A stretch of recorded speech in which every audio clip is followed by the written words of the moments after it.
अभिनेत्री पूनम ढिल्लों, आपने इनकी बहुत सारी फिल्में देखी होंगी।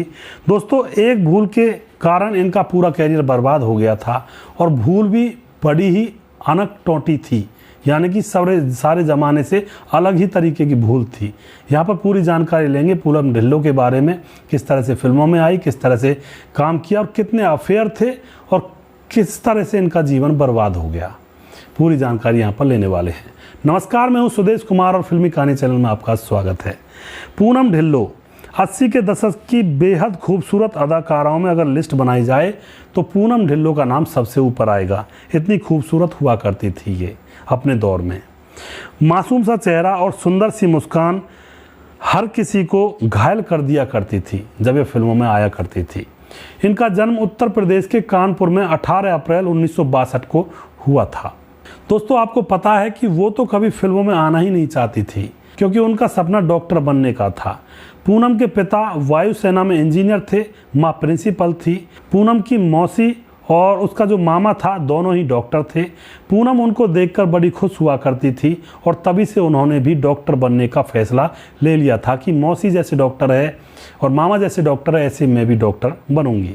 मगर दोस्तों, किस्मत को तो कुछ और ही मंजूर था। साल 1977 की बात है। पूनम उन दिनों 16 साल की हुआ करती थी और स्कूल में पढ़ाई किया करती थी।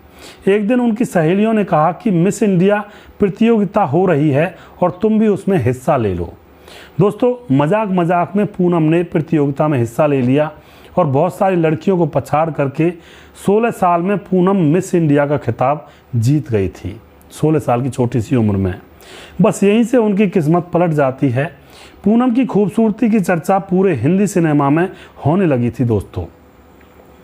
और यश चोपड़ा उन दिनों त्रिशूल फिल्म बना रहे थे तो पूनम को फिल्म में काम करने का ऑफर दे देते हैं, मगर पूनम ने कहा कि मैं अभी पढ़ाई कर रही हूँ, अभी मैं फिल्म में काम नहीं कर सकती। यश चोपड़ा ने जैसे तैसे मनाया और पूनम ने कहा कि मेरी एक शर्त है कि जब स्कूल की छुट्टियाँ होंगी तभी मैं शूटिंग करूँगी।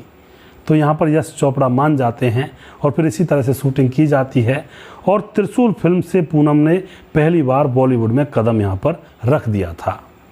लेकिन दोस्तों, लोगों ने सराहा तो खूब उनको, लेकिन अभी पहचान नहीं बनी थी। फिल्म हिट हो गई और संजीव कुमार की बेटी बनी पूनम को भी खूब तारीफ़ें मिली थी। पर पूनम को 1979 में एक नूरी नाम की फिल्म आती है। उस फिल्म से असली पहचान यहाँ पर मिली थी। इस फिल्म को भी यश चोपड़ा ने बनाया था। इस फिल्म में पूनम बला की खूबसूरत लगी थी और लोग उनके दीवाने हो गए थे दोस्तों। इस फिल्म ने उनका कैरियर 7वें आसमान पर पहुंचा दिया था। अब इन्होंने बहुत सारी सुपरहिट फिल्मों में काम किया। इसके बाद उन फिल्मों के मैं यहाँ पर नाम लेना चाहूँगा।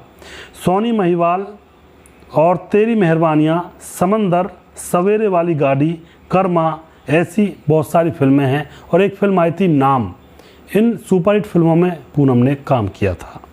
अब यहाँ पर चर्चा करते हैं कि उनका कैरियर चौपट कैसे हुआ। दोस्तों, उनका जो कैरियर है वो चौपट हुआ था उनके अफेयर की वजह से।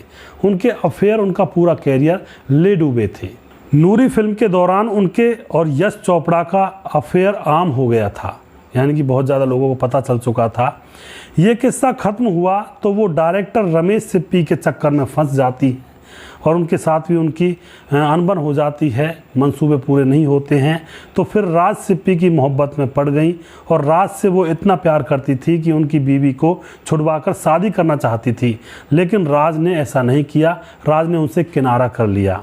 यहाँ पर भी धोखा मिलने के बाद 1988 में प्रोड्यूसर अशोक ठाकरिया से शादी कर ली। दोस्तों, यह शादी राज सिप्पी को सबक सिखाने के लिए की थी।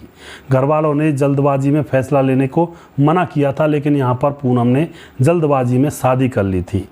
अब पूनम ने फिल्मों से दूरी बनाने का फैसला कर लिया था दोस्तों, और बस यही फैसला उनका बहुत ज़्यादा गलत साबित होता है।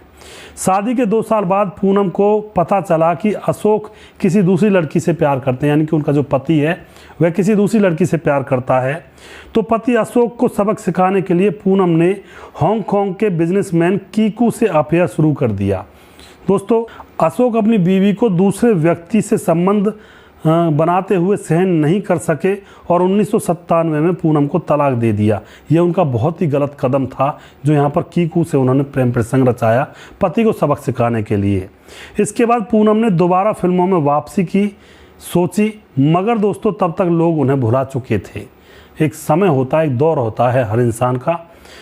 पूनम के इस एक फैसले से उनकी ज़िंदगी और कैरियर दोनों तबाह हो गए थे दोस्तों। इन गलत फैसलों, बुढ़े लोगों के साथ प्रेम प्रसंग, प्रेम लीला कर रही है और फिर कैरियर भी बनाना चाहती है, सबके साथ धोखा कर रही है, सबके साथ अफेयर करती है।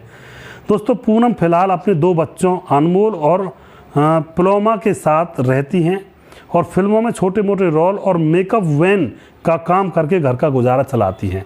मेकअप वैन होती है जहाँ पर शूटिंग होते हैं, तो वहाँ पर मेकअप वैन भी होती है अलग से, इन चीज़ों को करती है। यानी कि लड़की जो कि फिल्मों में नहीं आना चाहती थी, डॉक्टर बनना चाहती थी, लेकिन मिस इंडिया बनने के बाद फिल्मों में ऑफ़र मिले, बहुत सारी फिल्में इनको मिली, लेकिन बुढ़े डायरेक्टर प्रोड्यूसरों के साथ अफेयर करना स्टार्ट किया। एक को छोड़ा दूसरे को पकड़ा, दूसरे को छोड़ा तीसरे को पकड़ा, फिर शादी की किसी दूसरे को सबक सिखाने के लिए। उसके बाद वह पति उसको धोखा देकर दूसरी लड़की से चिपक गया। उसके बाद इसने फिर चौथे इंसान से चिपका चिपकी का खेल खेला और फिर यहाँ पर यह इसका ज़िंदगी का सबसे बड़ा बुरा फैसला था दोस्तों। उसके बाद इसका तलाक हो गया और अब यह रोड पर आ चुकी थी। दोबारा फिल्मों में आना चाहा, लेकिन लोग सदा याद नहीं रखते हैं। अब यह एक वैनिटी वैन होती है, इसी तरह की मेकअप वैन होती है, उसको चलाती हैं शूटिंग के दौरान और अपनी बेटियों के साथ रहती हैं। तो आप क्या कहना चाहोगे इन एक्ट्रेस के बारे में? काम तो बहुत अच्छा करती थी, लेकिन चरित्र थोड़ा सा गड़बड़ाया हुआ था। जो भी कुछ कहना चाहते हैं अपनी राय कमेंट बॉक्स में लिख सकते हैं, लोगों के साथ शेयर कर सकते हैं।